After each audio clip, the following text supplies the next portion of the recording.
We welcome you to the Divine Connection. Divine Connection program में हम आपका स्वागत करते हैं। This program is only for 30 minutes and thank you for joining us. ये programme केवल 30 मिनट का है और हमारे साथ में जुड़ने के लिए आप सभी दर्शकों का बहुत बहुत धन्यवाद। Divine Connection is a beautiful thing that we emphasize always when we begin this program. जब भी हम इस प्रोग्राम की शुरुआत करते हैं तो हम ईश्वरीय संपर्क के बारे में जरूर बताते हैं। It happens in different ways. ये तो अलग अलग तरीके से होता है। We always share from God's word. हम हमेशा परमेश्वर के वचन में से बताते हैं। And what we share is living an active and powerful tool. और जो भी हम बताते हैं ये तो निश्चय ही जीवित, सक्रिय और बहुत ही प्रबल ऐसा साधन है। Therefore, don't treat this as words that comes out from who is speaking. तो इसे इस तरह से मत लीजिए कि जो कुछ भी बोल रहा है ये तो उनकी ओर से निकले हुए शब्द हैं। But these are words that God has given to mankind to reveal His will and purpose for their life. ये तो ऐसे वचन है जो परमेश्वर ने मनुष्य जाति पर प्रकट किए हैं ताकि उनके जीवन के उद्देश्यों को उनके ऊपर वो प्रकट कर सके। And divine connection happens when a person believes in God. जब कोई व्यक्ति परमेश्वर के ऊपर विश्वास करता है तभी तो ईश्वरीय संपर्क होता है। That is when someone puts his or her faith in the God of the Bible. इसका मतलब ये है कि ऐसा व्यक्ति जो बाइबल के परमेश्वर के ऊपर अपना विश्वास रखता है। Therefore, sometimes we say, I know this person, I am connected to this person. Maybe you have spoken to him once. शायद हो सकता है कि आप इस तरह से कहते हैं कि मैं इस व्यक्ति को जानता हूं, इसके साथ में जुड़ा हूं, लेकिन आपने केवल एक ही बार उनसे बातें की है। Maybe it's not a relationship, that I know this person because I saw him in a meeting. ये उस व्यक्ति के साथ का संबंध नहीं है क्योंकि आप किसी सभा में उस व्यक्ति को देखें इसलिए आपका उनके साथ में कोई संबंध है। What I'm talking about is much more than all this external relationship. It is a very personal, intimate fellowship that is possible only through faith in the Lord Jesus Christ. मैं जो कह रहा हूं ये केवल बाहरी संबंध नहीं है, लेकिन ये तो निश्चय यीशु मसीह पर विश्वास करने के द्वारा परमेश्वर के साथ में बहुत ही नजदीकी और व्यक्तिगत ऐसा संबंध है। इसी के बारे में मैं आपको बता रहा हूं। Intimate connection is made possible only through faith. जो नजदीकी संबंध है ये तो केवल विश्वास के द्वारा ही संभव हो सकता है। It's very important in any type of relationship, dear friends. प्यारे दोस्तों, ये तो किसी भी तरह के संबंध में बहुत ही महत्वपूर्ण है। Husband and wife. चाहे पति या पत्नी के बीच का संबंध हो। Husband trusts his wife. पति जो है अपनी पत्नी पर भरोसा करता है। The same thing vice versa. और पत्नी भी अपने पति पर भरोसा करती है। And manager and the boss.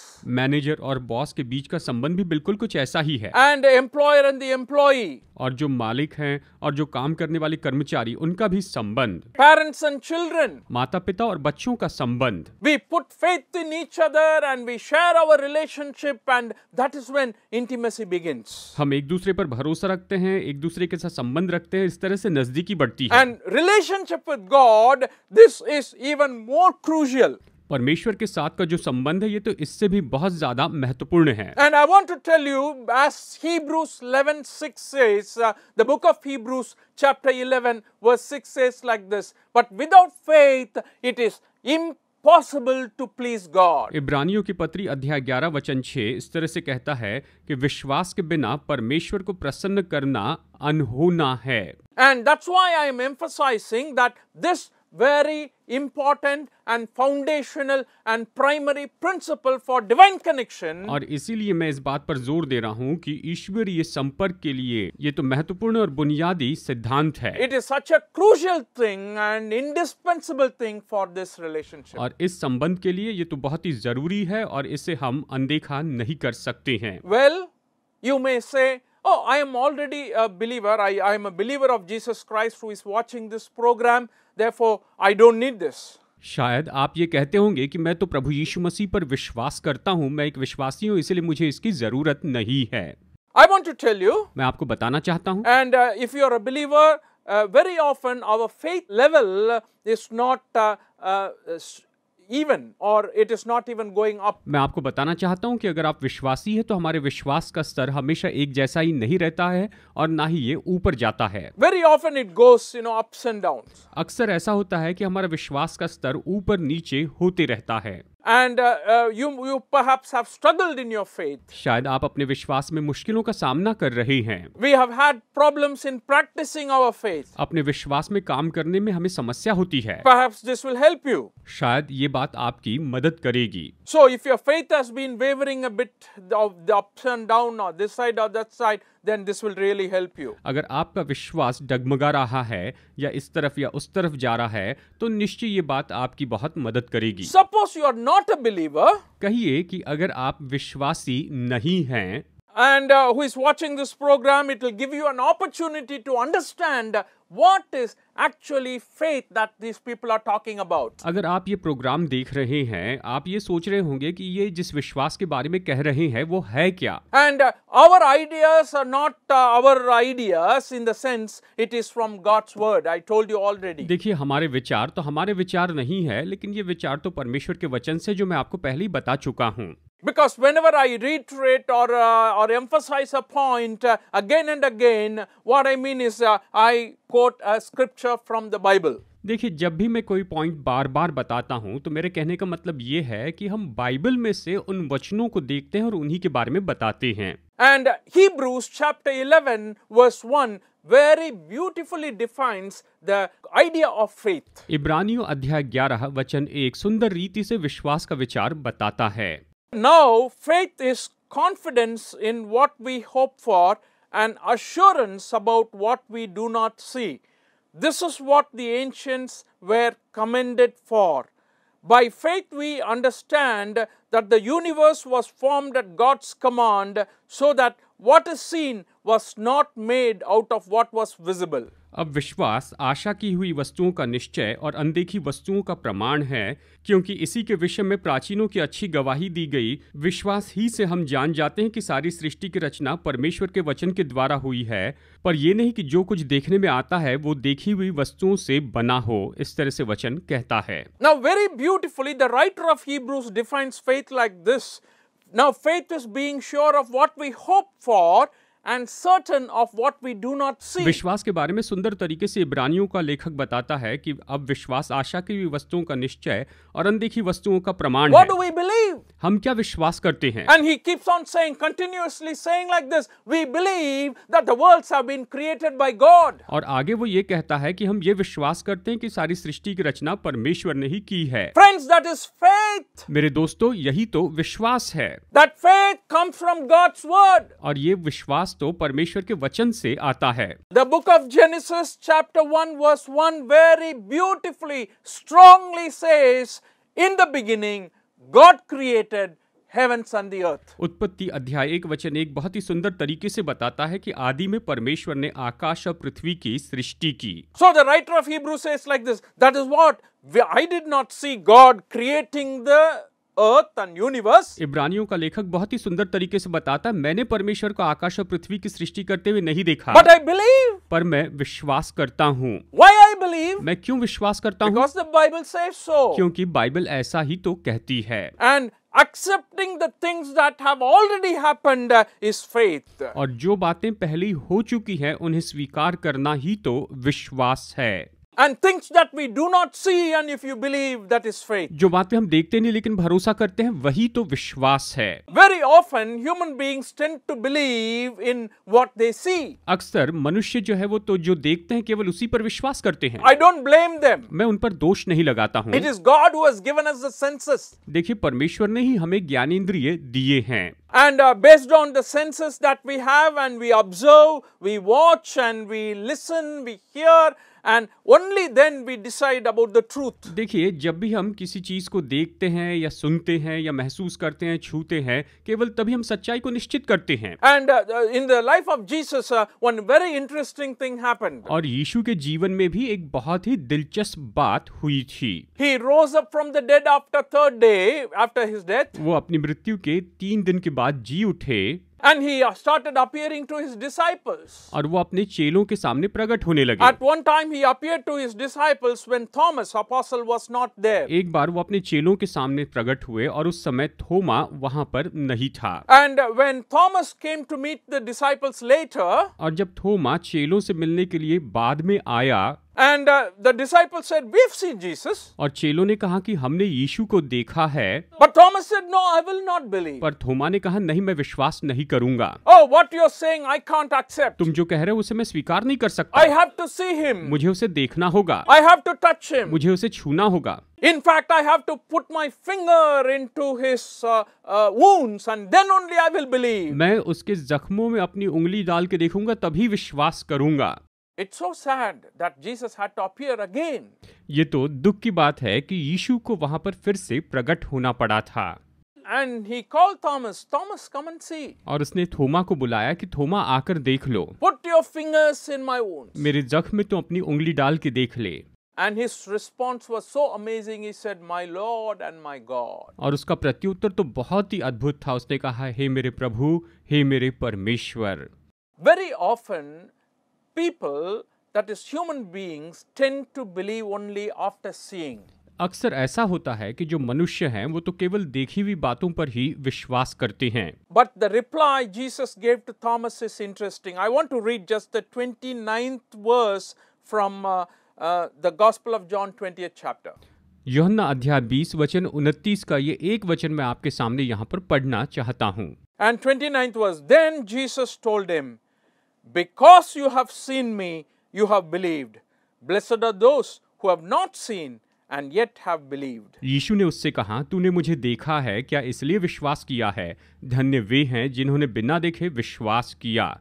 इस तरह से यीशु ने थोमा से कहा। What a statement that is, dear friends. प्यारे दोस्तों, ये सच में कितना महान वाक्य है। And that's what God expects from us. We do not see him, but we believe him. परमेश्वर हमसे यही अपेक्षा करते हैं। हमने उसे देखा तो नहीं, लेकिन फिर भी उस पर विश्वास करते हैं। At the same time, believing and accepting the things that are going to come.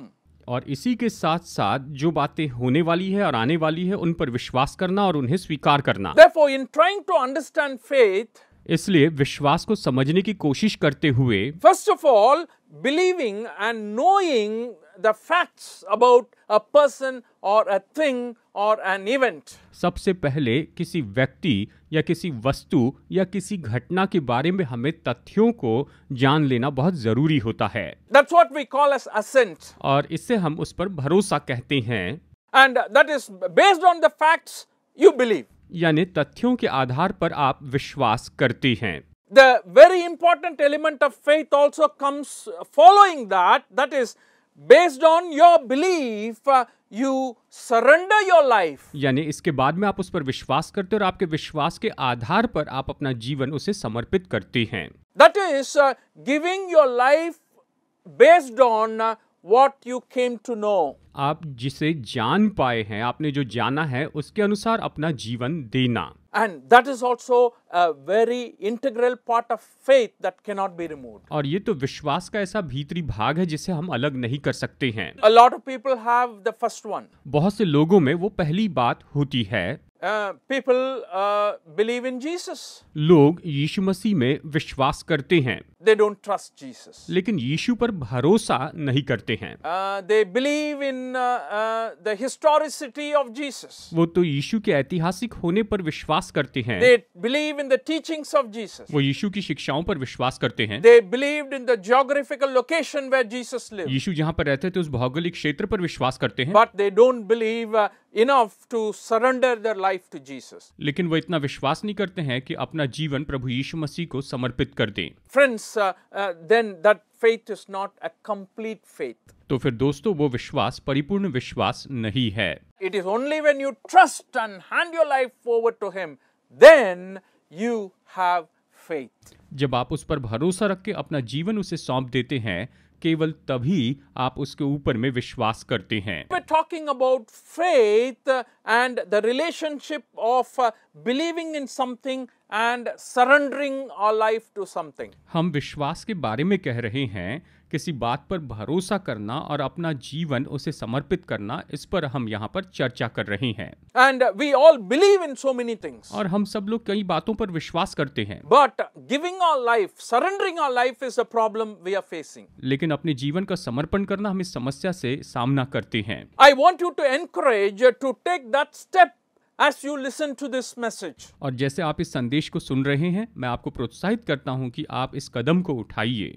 Because I don't want what you believe about Jesus Christ at the knowledge level alone. आप यीशु के बारे में जो कुछ भी विश्वास करते हैं वो केवल एक ज्ञान के स्तर पर ही न रहे, ये मैं चाहता हूँ। Because very often at the knowledge level, the change in life will not happen. क्योंकि देखिए अक्सर ऐसा होता है कि ज्ञान का जो क्षेत्र है उसमें बदलाव नहीं आता है। Bible very clearly emphasizes that idea. Bible इस विचार के बारे में जोर देती है। In the book of James chapter 2 verse 19 we read like this. याकूब 2:19 में हम पढ़ते हैं, You believe that there is one God? Good. Even the demons believe that and shudder. तुझे विश्वास है कि एक ही परमेश्वर है, तू अच्छा करता है, दुष्ट आत्मा भी विश्वास रखते हैं और थरथराते हैं। Oh, what an interesting statement that is. ये सच में बहुत ही दिलचस्प वाक्य है। If you ask the demons, do you believe in Jesus? अगर आप दुष्ट आत्माओं से पूछे कि क्या तुम यीशु पर विश्वास करते हो, Definitely they will say yes. तो निश्चय वो हाँ कहेंगे। Do you believe that Jesus is a powerful God? You ask demons. अगर दुष्ट आत्मा से पूछे क्या तुम मानते हो यीशु सामर्थी परमेश्वर हैं, They will say definitely yes. तो निश्चय ही वो कहेंगे हाँ। Do you believe that Jesus is a good God? क्या तुम विश्वास करते हो कि यीशु अच्छे परमेश्वर हैं, Definitely they will say yes. तो निश्चय वो हाँ ही कहेंगे। But if you ask them to change, if you ask them to give their life over and ask for repentance and forgiveness, no. अगर आप उन्हें ये कहें कि तुम अपना जीवन बदल दो, तुम पश्चाताप करो, तुम क्षमा मांग लो, तो वो यही कहेंगे कि नहीं। Simply because this verse says demons believe and shudder. ये वचन कहता है क्योंकि दुष्टात्माएं भी विश्वास करती हैं और थरथराती हैं। But that's not going to make any change in their life. लेकिन ये उनके जीवन में कोई बदलाव लेकर नहीं आएगा। Dear friends, what I am talking about is when you believe in Jesus, when you believe in God, our trust is complete surrender, handing over of our life to Jesus, asking Him to take us and lead us according to His purpose. जब हम अपना जीवन पूरी तरह से यीशु मसीह को सौंपते हैं, परमेश्वर को सौंपते हैं, तो हम उस पर पूरा भरोसा करते हैं, उस पर विश्वास करते हैं और कहते हैं कि हमारा जीवन तुझे समर्पित है। And God expects that kind of a faith from us. और परमेश्वर हमसे इसी तरह के विश्वास की अपेक्षा करते हैं। Are you someone who is looking for that? क्या आप ऐसे व्यक्ति हैं जो इस तरह से सब कुछ ढूंढ रहे हैं? Are you someone who is struggling in your faith? क्या आप ऐसे व्यक्ति हैं जो विश्वास में मुश्किलों का सामना कर रहे हैं? And I want to tell you, this God is interested in your faith. मैं आपको बताना चाहता हूं कि ये परमेश्वर आपके विश्वास में दिलचस्पी लेते हैं। And I want to kind of emphasize also on the two important words that is connected to faith. विश्वास से जुड़े हुए दो महत्वपूर्ण शब्दों को भी मैं आपको बताना चाहता हूं। And one word is mainly hope. और उनमें से एक शब्द है, वो है आशा। Very often we use the word hope in a very general sense. कई बार हम आशा शब्द का बहुत ही सामान्य रूप में उपयोग करते हैं। We say, yeah, I hope to find a job. वो कहते हैं मैं आशा करता हूं कि मुझे कोई नौकरी मिल जाएगी। Oh, I hope to pass the exam. मैं आशा करता हूं कि मैं इस एग्जाम में पास हो जाऊंगा। Oh, I hope to build a house. मैं आशा करता हूं कि अपना घर बनाऊंगा। And those type of statements are there, positive statements, yet at the same time there is an element of doubt there. देखिए ये तो सकारात्मक शब्द है एक तरह से देखा जाए, लेकिन फिर भी इसके अंदर कुछ न कुछ संदेह का अंश तो जरूर पाया जाता है। But hope, according to the Bible, according to the Word of God, is a word that is so very strongly affirming what is going to happen. लेकिन बाइबल में जो आशा शब्द आया है, ये तो निश्चय ही जो होने वाला है उसके बारे में अपने हृदय में शाश्वती रखना होता है। Hope in the Bible is having 100% confidence in the things that will happen. Bible में जो आशा है ये तो इस तरह से बताता है कि जो कुछ भी होने वाला है उस पर 100% भरोसा रखना है। Also, hope is kind of connected to what is going to happen in the future. और आशा साथ में उस बात से जुड़ी है जो कि भविष्य में होने वाली है। Let's read a verse from Romans 8:23 to 25. आइए रोमियो अध्याय 8 वचन 23 से 25 यहाँ पर पढ़ते हैं। Let me read it for you. Not only so, but we ourselves who have the first fruits of the Spirit groan inwardly as we wait eagerly for our adoption to sonship, the redemption of our bodies. For in this hope we were saved. But hope that is seen is no hope at all. Who hopes for what they already have? But if we hope for what we do not yet have, we wait for it patiently. और केवल वही नहीं, पर हम भी जिनके पास आत्मा का पहला फल है, आप ही अपने में करहाते हैं और लेपालक होने की अर्थात अपनी देह के छुटकारे की बाट जो होते हैं, इस आशा के द्वारा हमारा उद्धार हुआ है। परंतु जिस वस्तु की आशा की जाती है, जब वो देखने में आए तो फिर आशा कहाँ रही? क्योंकि जिस वस्तु को कोई देख रहा है उसकी आशा क्या करेगा? परंतु जिस वस्तु को हम नहीं देखते, यदि उसकी आशा रखते हैं तो धीरज से उसकी बाट जोहते भी हैं। So hope in a sense is connected to something that God is doing for us, something that we are expecting in the future. That God will definitely do. We are living in that kind of a confidence. देखिए, आशा मतलब ये है कि परमेश्वर भविष्य में हमारे लिए निश्चय ही कुछ करेंगे और इस भरोसे के साथ में हम अपना जीवन जीते हैं। And it's future oriented. और ये तो भविष्य से संबंध रखती है। And that's what this verse says. But the hope that is seen is no hope at all. और ये कहता है जो आशा देखी जाती है वो तो आशा है ही नहीं। Who hopes for what they already have? जो पहले से ही हमारे पास है उसके लिए कौन आशा रखता है? You know, I have a Bible. I can't say I have a hope that I will get a Bible like this tomorrow. देखिए, मेरे पास ये बाइबल है, मैं ये नहीं कह सकता कि मैं आशा करता हूँ कि कल मुझे ऐसी बाइबल मिल जाएगी। Things that you already have. जो आपके पास पहले से है, That's not what this is talking about. देखिए ये उसके बारे में नहीं कहता है। What is to come? जो आने वाला है उसके लिए कहता है। Dear friends, faith and hope are so closely interconnected. दोस्तों, विश्वास और आशा बहुत ही करीबी रूप में एक दूसरे के साथ में जुड़े हुए हैं। And that's what Romans 15:13 says, who helps us to develop this hope or grow in this hope is the Holy Spirit. इसलिए रोमियो अध्याय 15:13 कहता है कि पवित्र आत्मा की सामर्थ से तुम्हारी आशा बढ़ती जाए। Holy Spirit helps us to develop and sustain this hope. पवित्र आत्मा हमारी मदद करता है कि इस आशा को हम बढ़ाएं और इसमें हम बने रहें। Let me read that verse for you. चलिए इस वचन को पढ़ते हैं। May the God of hope fill you with all joy and peace as you trust in Him, so that you may overflow with hope by the power of the Holy Spirit. परमेश्वर जो आशा का दाता है तुम्हें विश्वास करने में सब प्रकार के आनंद और शांति से परिपूर्ण करे कि पवित्र आत्मा की सामर्थ से तुम्हारी आशा बढ़ती जाए। इस तरह ये वचन कहता है। That's what happens in our life today. आज हमारे जीवन में यही तो होता है।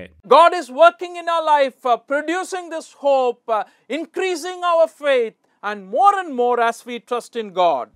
और परमेश्वर पर जैसे हम भरोसा करते हैं, परमेश्वर हमारे जीवन में काम करते हैं, वो हमारी आशा को बढ़ाते हैं और विश्वास उत्पन्न करते हैं। Hope and the word of God are the key in building the faith. विश्वास को बढ़ाने में आशा और परमेश्वर का वचन ये तो कुंजी है, ये तो चाबी है। And how faith in God's people are created today? और आज परमेश्वर के लोगों में आशा कैसे उत्पन्न की जाती है?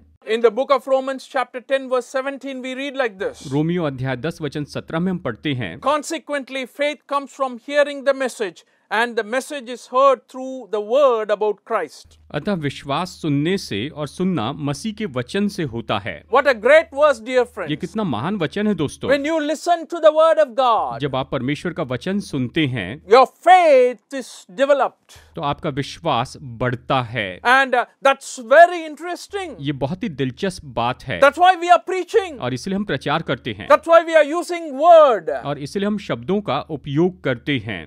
This is God's word. When you hear, faith is produced. ये परमेश्वर का वचन है, जब आप इसे सुनते हैं तो विश्वास उत्पन्न होता है। And these are powerful words. ये तो सामर्थी वचन है That's why it's written down for और us. इसीलिए ये हमारे लिए लिखे गए हैं। John chapter 20 verse 30 and 31 says like this. यूहन्ना 20 वचन 30 और 31 यही तो कहते हैं। Jesus performed many other signs in the presence of his disciples which are not recorded in this book, but these are written that you may believe that Jesus is the Messiah, the Son of God, and that by believing you may have life in his name. यीशु ने और भी बहुत से चिन्ह चेलों के सामने दिखाए जो इस पुस्तक में लिखे नहीं गए, परंतु ये इसलिए लिखे गए कि तुम विश्वास करो कि यीशु ही परमेश्वर का पुत्र मसीह है और विश्वास करके उसके नाम से जीवन पाओ। इस तरह से यूहन्ना का ये वचन हमें बताता है। And I want to tell you, through faith you may enjoy this divine connection, dear friends. और मैं आपको बताना चाहता हूं कि केवल विश्वास के द्वारा ही आप परमेश्वर के साथ के संबंध का आनंद उठा सकते हैं। And that's the way God has created for us to manage and live our Christian life in this world. और इस संसार में हमारे मसीह जीवन को जीने और उसमें काम करने के लिए परमेश्वर ने ये इसी तरह से बनाया है।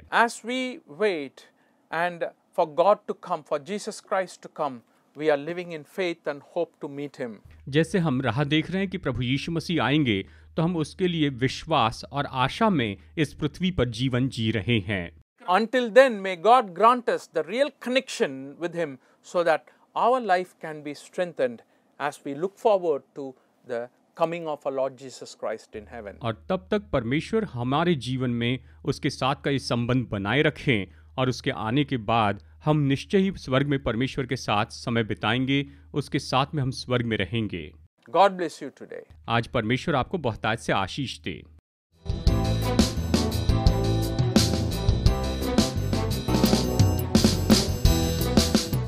Study the Word of God in a private and personal way through our online study website. Contact number